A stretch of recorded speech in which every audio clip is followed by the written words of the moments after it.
19 April 2026 একটা বড় জ্যোতিষীয় পরিবর্তন ঘটতে চলেছে। কিরকম? শুক্র অর্থাৎ ভেনাস, এই শুক্র কি করছে না নিজের ঘরে প্রবেশ করছে, অর্থাৎ নিজের যে ঘর বৃষ রাশির ঘর, সেই বৃষ রাশির ঘরেতে প্রবেশ করছে। আপনার জীবনে কি আসছে তাহলে? প্রেম, নাকি অর্থের বড় সুযোগ, নাকি এমন কিছু যা আপনি নিজে কখনো কল্পনাও করেননি? এই এক মাস অর্থাৎ 19 এপ্রিল থেকে 13ই মে, এই সময়টাতে কিছু রাশির জীবনে চমকপ্রদ কিছু উন্নতি ঘটতে চলেছে। আবার কিছু রাশিকে নিতে হবে সতর্কতা। আপনার রাশি কি এই লিস্টে আছে? এই ট্রানজিটের ফলে কারা লাভবান হতে চলেছেন, নাকি আপনাকেই নিতে হবে একটা বড় সিদ্ধান্ত, নাকি বড় সমস্যার মুখোমুখি আপনাকে ফেলে দেবে? ভিডিওটা শেষ পর্যন্ত দেখতে থাকুন, কারণ আপনার রাশির জন্য আমি বলবো একদম পারফেক্ট স্পেসিফিক ভবিষ্যৎবাণী।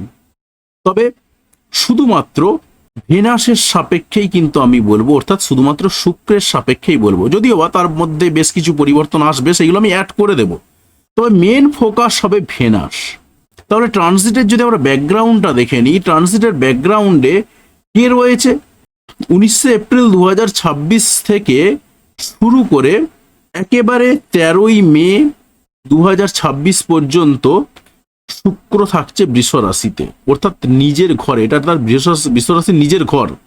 এরপরেতে সে তার চলে যাবে আবার মিথুন রাশিতে। তো আপাতত যে এই ঘরে থাকবে তার নিজের ঘরেতে, এর ফলে কি হবে? প্রেম, সম্পর্কের উন্নতি, সৌন্দর্য, বিলাসিতা, অর্থ, এই ধরনের বিষয়গুলো কিন্তু জোরালোভাবে প্রভাবিত হবে। সেটা নেগেটিভলি হতে পারে, পজিটিভলি হতে পারে।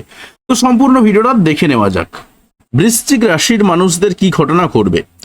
দেখুন, বৃশ্চিক রাশির মানুষদের ক্ষেত্রে যদি বলি, এই যে বৃষ রাশির ঘরটা, অর্থাৎ যেখানে ভেনাস বসে রয়েছে, এই ঘরটা হলো তার 7 নম্বর ঘর। তো 7 নম্বর ঘর মানেই হলো তার বিবাহের একটা যোগ বা বিবাহের একটা জায়গা তৈরি হতে পারে। এবং ভেনাস যেহেতু তার সপ্তমে রয়েছে, এবং যারা যে সমস্ত বৃশ্চিক রাশি এবং বৃশ্চিক লগ্নের মানুষরা বিবাহ করতে চাইছেন, তারা কিন্তু এই যে একটা মাসের সময় বললাম, এই একটা মাসের মধ্যে আপনারা কিন্তু বিবাহ করে নিতে পারেন। তাহলে কি হবে? আপনার যিনি লাইফ পার্টনার হবেন তিনি রোমান্টিক হবেন, রোমান্টিক লাইফ পার্টনারকে আপনি পাবেন, সামাজিক লাইফ পার্টনারকে পাবেন, সব দিক থেকে একটা হাসি খুশি ভালো মানুষকে আপনি লাইফ পার্টনার হিসাবে পাবেন। এবং যদি আপনি 19 তারিখেই বিবাহ করে নিতে পারেন, সেই জায়গাতে দাঁড়িয়ে কি হবে? একটু ইমোশনও কাজ করবে, তার সঙ্গে সঙ্গে কি হবে? তার রোমান্টিকতাও কাজ করবে। অর্থাৎ যারা 19 তারিখে বিয়ে করতে যাচ্ছেন, যে সমস্ত বৃশ্চিক রাশি এবং বৃশ্চিক লগ্নের মানুষজনরা, তারা কিন্তু সব দিক থেকে একটা ভালো লাইফ পার্টনার পেতে চলেছেন। এরপরে আর কি কি ঘটনা রয়েছে? সম্পর্কের জায়গাতে যেমন বড় পরিবর্তন একটা আসতে চলেছে, তার সঙ্গে সঙ্গে যিনি যদি ব্যবসায়িক পার্টনার আপনি খুঁজে পান এই সময়টাতে বা এই একটা মাসের মধ্যে, এই একটা মাসের মধ্যে আপনি কিন্তু ভালো একজন ব্যবসায়িক পার্টনার পেতে পারেন, একজন রোমান্টিক ব্যবসায়িক পার্টনার পেতে পারেন আপনি, সেই সম্ভাবনা তৈরি হয়ে রয়েছে। এর বাইরে কি হবে? প্রেমে গভীরতা বাড়বে আপনার।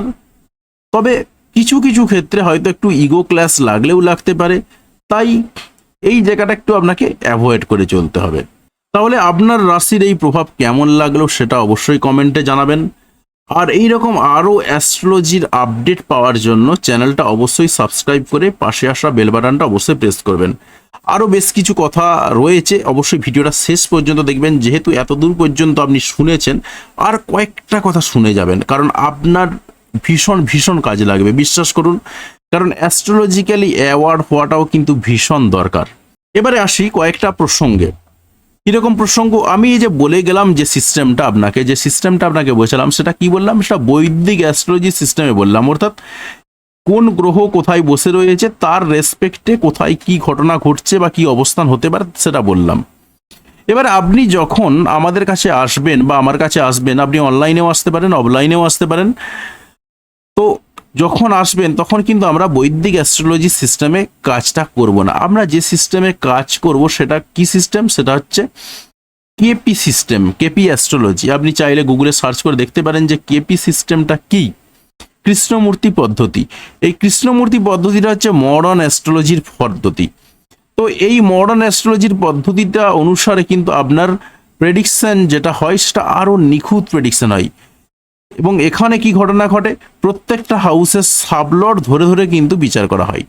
এখানে কি সিস্টেমে কাজ করা হয়, আপনি প্রথমে যে date of birth, time of birth এবং প্লেস অফ বার্থ দেবেন, সেই অনুযায়ী আপনার কিছু ক্যারেক্টার বলা হবে। যদি ক্যারেক্টারের সঙ্গে মিলে যায় তো ভালো, আদারওয়াইজ কি করতে হয়, আমাদেরকে আপনার জন্মের টাইমটা সংশোধন করে নিতে হয়। কারণ কৃষ্ণমূর্তির অ্যাস্ট্রোলজির পদ্ধতিতে 2 মিনিটের পার্থক্য কিন্তু বিরাট বড় পার্থক্য, কারণ 2 মিনিটের জন্য সাবলট চেঞ্জ হয়ে যেতে পারে, আর সেই সাবলট চেঞ্জ হয়ে যাওয়ার জন্য আপনার পুরো ক্যারেক্টার চেঞ্জ হয়ে যাবে। আর আপনার পুরো ক্যারেক্টার চেঞ্জ হয়ে যাওয়ার অর্থ হলো আপনার পুরো ফুল প্রেডিকশনটাই চেঞ্জ হয়ে যাবে। সুতরাং বুঝতে পারছেন যে কৃষ্ণমূর্তিজির যে পদ্ধতি সেটা কতটা নিখুঁত পদ্ধতি।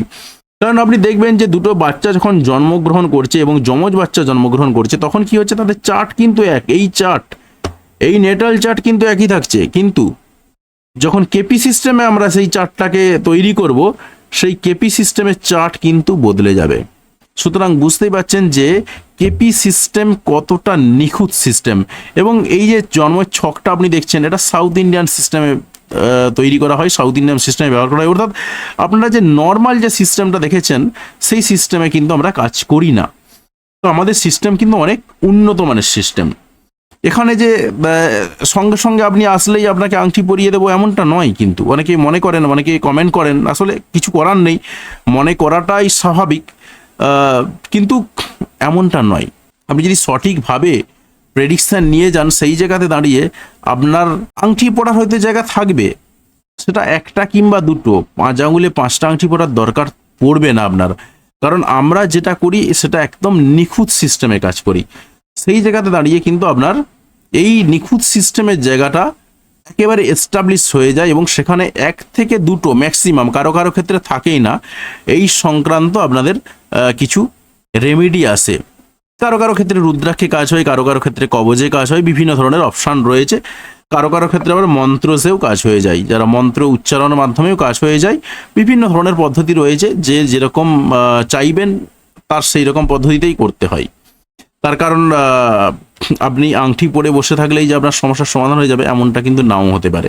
তাই দেখতে হয় পরিস্থিতিটা, সেই অনুযায়ী কাজ করতে হয়। তো যাই হোক, অনেক কথা বললাম, তবে একটা কথা মনে রাখবেন যে গ্রহ আপনাকে পথ দেখায়, কিন্তু সিদ্ধান্ত নিতে হয় আপনাকে নিজেকেই।